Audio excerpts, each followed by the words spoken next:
오늘 우리에게 주신 하나님의 말씀은 창세기 39장 19절로 23절 말씀입니다. 창세기 39장 19절로 23절 말씀 제가 봉독해 드리겠습니다. 그의 주인이 자기 아내가 자기에게 이르기를 당신의 종이 내게 이같이 행하였다 하는 말을 듣고 심히 노한지라. 이에 요셉의 주인이 그를 잡아 옥에 가두니 그 옥은 왕의 죄수를 가두는 곳이었더라. 요셉이 옥에 갇혔으나 여호와께서 요셉과 함께 하시고 그에게 인자를 더하사 간수장에게 은혜를 받게 하심에 간수장이 옥중 죄수를 다 요셉의 손에 맡김으로 그 재반 사물을 요셉이 처리하고 간수장은 그의 손에 맡긴 것을 무엇이든지 살펴보지 아니하였으니 이는 여호와께서 요셉과 함께 하심이라. 여호와께서 그를 범사에 형통하게 하셨더라. 아멘. 하나님이 함께 하시는 것 또한 하나님과 함께 하는 것이 복입니다. 그리고 오늘 우리 모든 교우들이 그 복을 누리실 수 있기를 간절히 소망합니다. 아브라함, 이삭, 야곱 또 그리고 지난주는 레위와 함께 했던 그 하나님에 대한 부분들을 함께 나눴고요. 오늘은 요셉과 함께 했던 그 하나님이 어떻게 요셉과 함께 하셨는가, 그것이 어떻게 복이 되었는가라고 하는 부분들을 오늘은 여호와께서 함께 하심으로 라는 제목으로 말씀을 나누고자 합니다. 사실 이 말씀을 묵상하면서 기도하면서 말씀 준비하는 과정의 끝부분에 제 마음에 들었던 두 가지 질문이 있습니다. 하나는 뭐냐면요, 하나님께서는 요셉과 함께 하신다라고 분명히 말씀하셨는데 제 마음에 진짜로 하나님이 요셉과 함께 하셨나? 하나님이 함께 하셨는데 요셉에게 그런 일이 진짜로 있을 수 있을까? 이런 마음이 첫 번째로 들었습니다. 여러분은 어쩔지 모르겠습니다. 우리 생각 같으면 여러분, 하나님이 나와 함께 하시면 좋은 일들만 있을 것 같은데, 하나님이 나와 함께 하시면 내가 항상 좋은 자리에만 있을 것 같은데, 그런데 기쁘고 즐거울 일들만 있을 것 같은데, 오늘 말씀에 보면요, 사실 요셉은 진짜로 파란만장합니다. 그 삶이 얼마나 참 이런 삶도 있을까 싶을 정도로 저희들이 요셉에 대한 내용들은 길게 성경에 기록이 되어 있지만 저희가 함께 읽은 창세기 39장에 보게 되면 요셉이 지금 어디에 있습니까? 위치를 보자면 요셉은 감옥에 들어 있습니다. 감옥에 있다는 겁니다. 우리 생각 같으면 그냥 그러잖아요.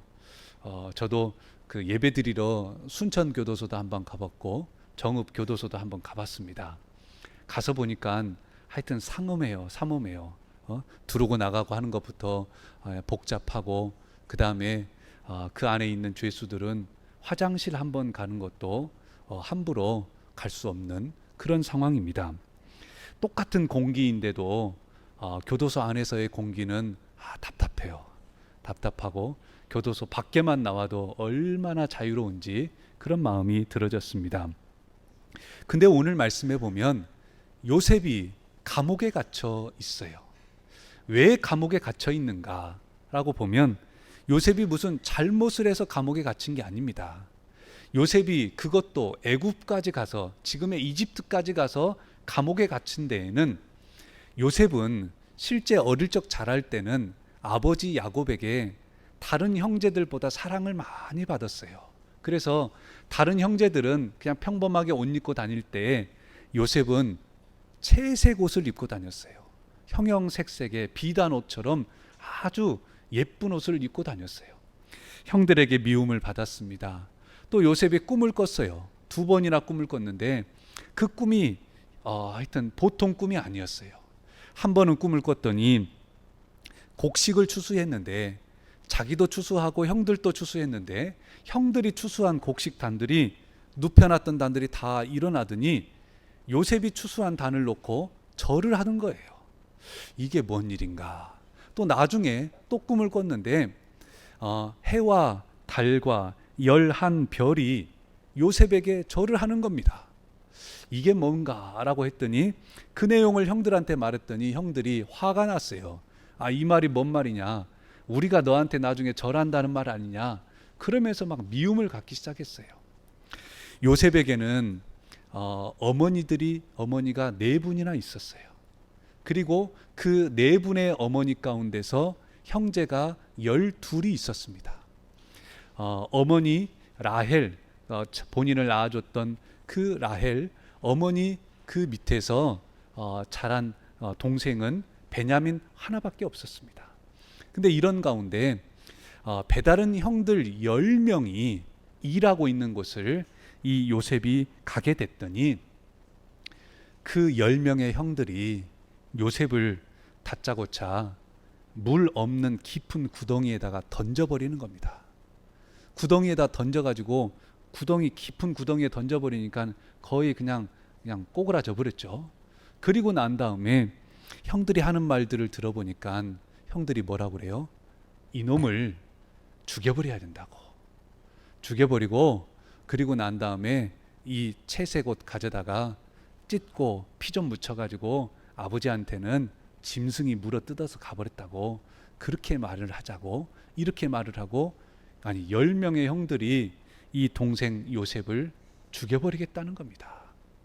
근데 그런 과정 속에 여러 일들이 있으면서 그래도 죽이지는 말자라고 해서 그 형들이 어떻게 했냐면요, 우리가 보통 소를 팔고 돼지를 팔고 염소를 팔듯이 당시 어린 아이를 은 20에 요셉을 은 20에 이스마엘 사람들, 다른 이 상인들에게 돈 받고 팔아버립니다. 짐승을 팔듯이 누구를 팔아요? 동생을 팔아버린 겁니다. 그 요셉 입장에서는 어떻습니까? 다른 사람도 아니고 형들이 자기를 돈 받고 팔아버립니다. 죽여버리겠다라고 하더니 죽이진 않았는데 돈 받고 팔아버립니다. 그래서 요셉이 간 곳이 애굽에 가게 됐고, 애굽에 갔더니 그곳에서 보디발이라고 하는 사람의 집으로 다시 팔려가게 됩니다. 그곳에서 열심히 살았는데 그곳의 여주인이 자꾸 요셉이 잘생긴 걸 보고 자꾸 유혹해가지고 동침하자고 하는데, 하나님을 믿는 사람이 어떻게 하나님께 죄를 짓겠냐라고 하면서 거부하고 도망을 치게 되자, 그러자 요셉에게 누명을 씌워가지고 요셉이 어디에 갇히게 되었습니까? 왕의 감옥에 갇히게 되었습니다. 그럼에도 그 부분을 전체적으로 창세기 39장 2절에 보면 하나님께서는 이렇게 말씀합니다. 여호와께서 요셉과 함께 하심으로. 3절에 보니 그의 주인이 여호와께서 그와 함께 하심을 보며, 21절에 보니 여호와께서 요셉과 함께 하시고, 또한 23절에 보니 여호와께서 요셉과 함께 하심이라 라고 말씀합니다. 여러분, 이 말씀이 진짜로 맞는 말씀일까요? 요셉과 하나님이 함께 하시는데, 하나님이 요셉과 함께 하시는데, 어떻게 그런 일이 있을 수 있습니까? 하나님이 함께 하시는데도 팔려가고, 그리고 또한 그곳에서 종으로 살고, 그곳에서 누명을 써가지고 감옥에 갇히고, 어떻게 하나님이 함께 하시는데 그런 일이 있을 수 있단 말입니까? 그런데 여러분, 오늘 말씀에서는 그 고난이 있는 가운데서도 그 모든 부분들이 하나님이 함께 하시는 것이다라고 4번씩이나 반복해서 말씀하고 계십니다. 이 말씀을 묵상하면서 저와 여러분에게도 마찬가지입니다. 사랑하는 성도 여러분, 오늘 이곳에 함께한 저와 여러분들 가운데 인생길 돌이켜보면 한 번도 내가 예수 믿고 난 다음부터는 힘든 일 하나도 없었다. 예수 믿고 난 다음부터는 모든 일이 좋은 일뿐이었다. 예수 믿고 난 다음부터는 나에게 아픔도 하나도 없고 상처도 하나도 없었다. 여러분, 그런 분들 있으신가요? 아니요, 없습니다. 돌이켜보면 하나님, 그때 내가 아파할 때, 내가 고난당할 때, 내가 홀로 있을 때 하나님 함께 하셨나요? 이런 질문이 들 때는 있었지만 오늘 말씀해 보니까 그때도 하나님이 함께 하셨다는 겁니다. 아마도 감옥에서의 시간은 다른 때보다 훨씬 늦게 갈 겁니다. 그냥 자유롭게 기쁘게 즐거운 여행을 간다라고 한다면 하루하루가 빨리 가겠지만 감옥에서의 하루는 얼마나 안 가겠습니까?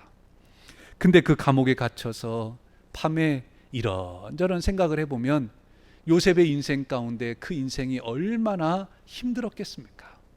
하지만 오늘 말씀해 보니 하나님께서는 그 요셉과 함께 하셨다라고 분명히 말씀해 주고 계십니다. 이 말씀을 묵상하는 사랑하는 성도 여러분, 목회자로 우리 성도님들의 삶을 하나하나 살펴보게 되면, 물론 뭉뚱그려서 우리 공음교회 성도들을 살펴보게 되면 다 그렇게까지 보이진 않지만 한 가정 한 가정을 살펴보면 돌이켜보면 참 힘들고 눈물 나고 어려웠었던 시간들이 다 가정마다 있는 것 같습니다. 진짜로 어렵고 아팠던 시간들도 있었던 것 같습니다. 하지만 여러분, 우리가 기억해야 될 게 있습니다. 그 순간에도 하나님은 저와 여러분을 버리지 않으시고 함께 하셨다라고 하는 사실입니다. 그 사실을 여러분, 우리가 인정할 수 있기를 원합니다. 그렇다고 한다면 믿음으로 우리는 그 삶의 자리들을 또한 주님과 함께 할 수 있을 것입니다. 주님께서는, 여호와 하나님께서는 감옥에서도 요셉과 함께 하셨습니다. 가정에서도 요셉과 함께 하셨습니다. 어머니가 돌아가셨을 때도 하나님이 함께 하셨습니다. 은 20에 팔려서 이스마엘 사람들에게 팔려서 갈 때에도, 그때에도 하나님이 함께 하셨습니다. 성경 말씀에 기록되어 있지는 않지만 당시에 이 노예들이 팔릴 때의 모습들을 보게 되면, 영화나 이런 경우들을 보게 되면 이 돈 많은 사람들이 돈을 가지고 와서 노예들로 팔린 사람들을 잘 살펴봅니다.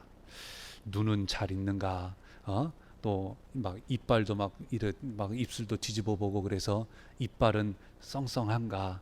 여러분, 왜 그렇겠습니까? 이 사람이 이 노예를 사갔을 때에 일은 잘 하겠나, 이런 거를 살피는 겁니다. 아버지의 아들로 채색 옷 입고 다니던 이 요셉이 하루아침에 짐승처럼 팔리는 존재가 되어버렸습니다. 감옥에 갇혔습니다. 그리고 그 감옥에서도 어려움을 당합니다. 누구도 그를 인정해 주려 하지 않는 그런 경우, 그를 기억해 주질 않습니다. 술 맡은 관원장, 떡 맡은 관원장의 꿈도 해석해 주었지만 그것이 도리어 나중에는 하나님의 은혜로 회복하는 기회가 되지만 그 전까지는 그들도 요셉을 잊어버리고 맙니다. 하지만 하나님께서는 요셉과 그 자리에 함께하고 계셨습니다. 애굽에 살 때도, 감옥에 있을 때도, 어떤 곳에 있든지 하나님은 그와 함께 주셨습니다. 요나에게도 하나님은 함께 주셨습니다. 풍랑을 만나 바다에 던져지게 되고, 그리고 큰 물고기가 요나를 삼키게 됩니다. 그 물고기 뱃속에서도 하나님께서는 요나의 기도를 들어 응답해 주십니다. 예수님의 제자들이 갈릴리 바다에서 풍랑을 만나게 됩니다. 그때에도 하나님께서는 예수님의 제자들과 예수님께서는 그 제자들을 찾아오시고 함께 주셨습니다. 이 말씀을 묵상하는 저와 여러분에게도 마찬가지입니다. 저와 여러분이 어느 곳에 있든지 교회에서 있을 때만 하나님이 함께 해주시는 게 아닙니다. 논에서도, 밭에서도, 또한 직장에서, 일터에서도, 가정에서도, 또한 병원에서도, 자동차를 운전하며 갈 때에도, 또 심지어 때로는 사고의 그 현장 가운데서도 하나님이 함께 하시는 줄로 믿습니다. 우리가 넘어지는 그 순간에도, 그때에도 하나님께서 우리와 함께 하시는 줄로 믿습니다. 그 믿음 가지고 우리가 살아갈 수 있기를 원합니다. 그러면 우리는 어디든지 갈 수 있습니다. 해외라고 해도 그것도 갈 수 있습니다. 왜요? 하나님이 함께 하시기 때문입니다. 두려운 사람을 만나는 자리에도 우리는 함께 할 수 있습니다. 왜요? 하나님이 함께 하시기 때문입니다. 모세는 애굽왕 바로왕 앞에 갈 때에도 두려웠습니다. 하지만 하나님이 그와 함께 하셨습니다.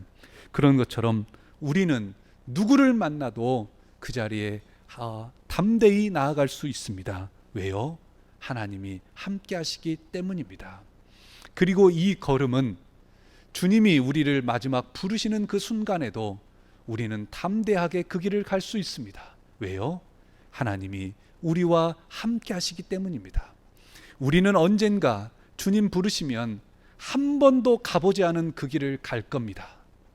한 번도 가보지 않은 그 길을 갈 겁니다. 정확히 알 수 없는 그 길을 갈 겁니다. 하지만 한 가지 확실한 게 있습니다. 바로 그 시간 그때에도 하나님은 우리와 함께 하실 것이라는 겁니다.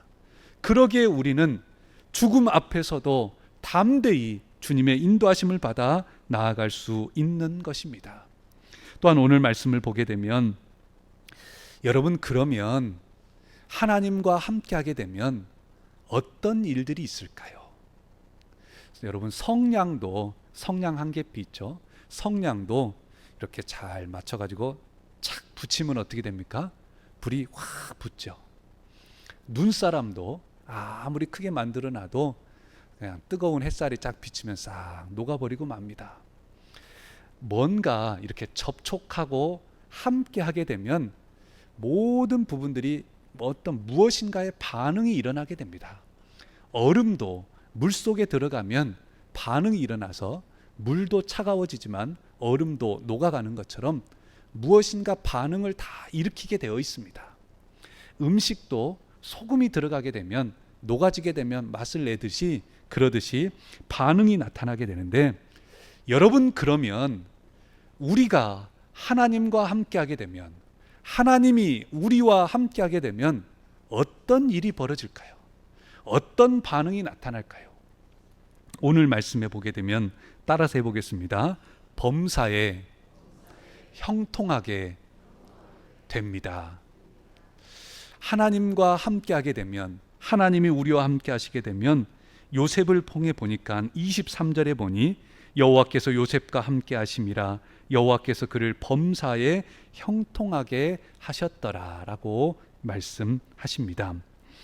여러분, 그러면서 저는 이 질문을 한 번 더 해보게 됐습니다. 첫 번째는 하나님이 함께 하시는데 그게 맞나? 이런 질문을 해봤고요. 두 번째 질문은 뭐였냐면요, 요셉이 형통한다라고 했는데 그게 형통이 맞나? 아니, 어떻게 그것을 형통이라고 말할 수 있을까라고 하는 질문을 해보게 되었습니다. 형통이라고 하는 사전적인 의미는 뭐냐면요, 모든 일이 뜻대로 잘 되어 가는 것을 형통이라고 합니다. 그러니까 국어사전에 찾아보면 형통이 뭐냐면 모든 일이 뜻대로 잘 되어 가는 것을 형통이라는 겁니다. 그런데 그 국어사전에 나와 있는 사전적인 의미로 형통을 보자고 한다면 요셉은 형통한 사람입니까? 형통하지 않은 사람입니까? 형통하지 못한 사람입니다. 않은 사람입니다. 어떻게 보면 형통하고는 거리가 먼 사람입니다.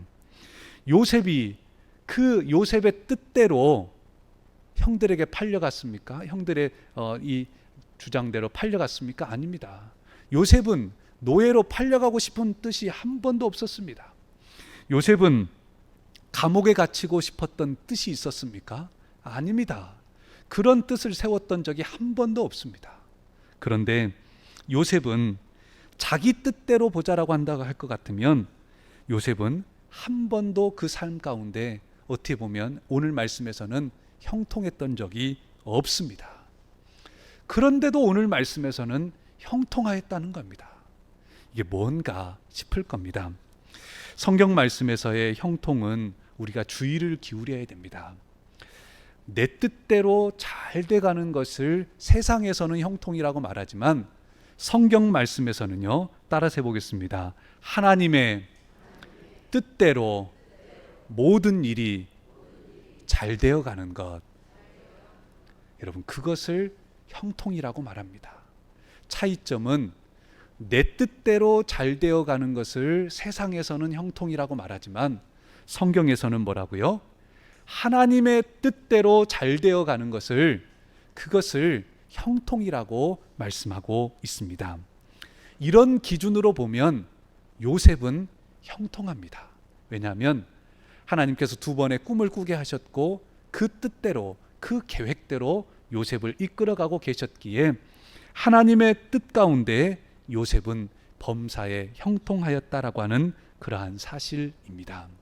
저와 여러분 모두가 하나님의 뜻 가운데서 또한 하나님이 함께 하심으로 형통한 주의 백성들 다 되시기를 소망합니다. 오래전에 지금은 은퇴하셨지요. 높은 뜻 연합 선교회를 담임하셨던 이 김동호 목사님이 전에 섬겼던 교회에서 있었던 일입니다. 이 목사님이 목사님 교회에 멀리서부터 교회를 나오는 한 집사님 가정이 있었습니다. 근데 그 집사님 가정은 멀리서 교회를 나오니까 이 목사님이 생각할 때 너무 머니까 아이고 그래도 그냥 가까운 데서 신앙생활하면 좋겠다 이런 생각을 하셨다는 거예요. 근데 그 지역에 가서 이제 부흥 집회를 하게 되어 가지고 이 목사님이 그 지역에 가게 됐더니 그 집사님 내외가 목사님 이번 주에 우리 동네로 오셔서 말씀 전하시니까 집회 끝나면 저희 집에 꼭 오세요. 저희 집에 꼭 오셔서 설렁탕을 하시는 집이었는데 저희 집에 꼭 오셔서 설렁탕 한 그릇 드시고 가세요. 이렇게 말씀을 했다는 거예요. 그래서 집회 마치고 이 목사님은 이번에 가면 설렁탕 한 그릇 먹고 집사님 웬만하면 너무 거리가 머니까 가까운 데서 예배 드리십시오. 가까운 교회 다니세요. 이 말 하려고 그 집을 가셨다는 거예요. 근데 가서 보니까 그 집사님이 이런 말을 하시더라는 거예요. 목사님, 저는 비록 설렁탕 한 그릇 끓여서 파는 사람이지만 설렁탕 한 그릇을 끓여도 예수님을 대접하는 마음으로 끓입니다. 이렇게 말을 하더라는 거예요. 설렁탕 끓이는 사람이지만 저는 이 설렁탕 끓여서 예수님 대접하는 심정으로 마음으로 설렁탕을 끓입니다 라고 하면서 그 일들을 그렇게 말을 하시면서 최고의 재료를 사가지고 고기도 뼈도 또 그리고 김치를 담을 때도 무도 배추도 양념도 모든 부분들도 다 좋은 거를 사가지고 그걸로 요리를 해가지고 그 장사를 한다는 겁니다. 누구에게 대접하는 심정으로요? 예수님께 대접하는 심정으로 팔고 있었다는 겁니다. 그런데 어느 날인간 뼈를 끓이는데 설렁탕을 하려고 뼈를 끓이는데 보통 때 같으면 24시간을 끓이게 되는데 뼈를 끓이면 뽀얀 국물이 나와야 되는데 그날따라 뽀얀 국물이 아니라 이 색깔이 좀 누리끼리하니 영 안 좋더라는 거예요. 그래가지고 뼈를 공급해주는 사장님에게 전화를 해서 물어봤더니 그 사장님이 아이고 어쩌다가 오늘 좋은 뼈가 아니고 다른 집에 가야 될 잘못된 안 좋은 뼈가 가버린 것 같다고 너무 미안하다고 그래가지고 그런 경우로 그러니까 그 사장님 집사님이 어떻게 해야 되나 24시간을 끓여야 되는데 이 국물을 어떻게 하나 이렇게 걱정을 하고 있으니까 그 뼈를 공급해 줬던 그 사장님이 한마디를 하더라는 거예요. 뭐라고 하냐면요. 사장님 오늘만 언제만요? 오늘만 커피 프림을 좀 넣어보세요. 커피 프림을 좀 넣으면 안 되겠냐고. 언제만요? 오늘만 좀 그렇게 하면 어쩌겠냐고 그렇게 하더라는 겁니다. 예전에는 그랬다고, 뭐 지금은 어쩐지 모르겠습니다만, 이제 이 설렁탕 국물을 뽀얗게 하려고 거기다가 막 커피 프림을 넣는다는 말이 있었는데 진짜로 그런 적이 있었나 봐요. 그래서 뼈를 공급해주는 그 사장님이 오늘만 좀 커피 프림 넣고 그냥 색깔 예쁘게 해가지고 팔면 안 되겠냐고 그러더라는 겁니다.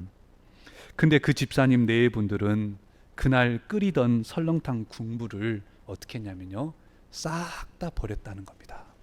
싹 다 버리고, 그리고 난 다음에 그 장사 문을 딱 닫고 그 앞에다가는 종이다 써가지고 뭐라고 썼냐면요, 오늘은 설렁탕 재료가 좋지 않아 장사를 못합니다 라고 해놓고 딱 그날 하루 장사를 안 했다는 겁니다. 하루 장사를 안 했으니까는 그 손해가 얼마나 크겠습니까? 그날 왔던 손님들도 그걸 보고 얼마나, 어떻게 보면 그냥 돌아가면서 참 얼마나 마음이 안 좋았겠습니까? 그런데 여러분, 그 일이 있고 난 다음에 어떻게 됐냐면요, 그 집의 그런 사정을 그 손님들이 나중에 와서 다 알게 됐어요. 그리고 그것이 소문이 나게 됐어요. 그러면서 그 가게는 이후에 더 잘되고 더 문정성시를 이루게 되면서, 그러면서 나중에는 분점까지 낼 수 있게 되었다라고 합니다. 사랑하는 성도 여러분, 이것이 형통입니다.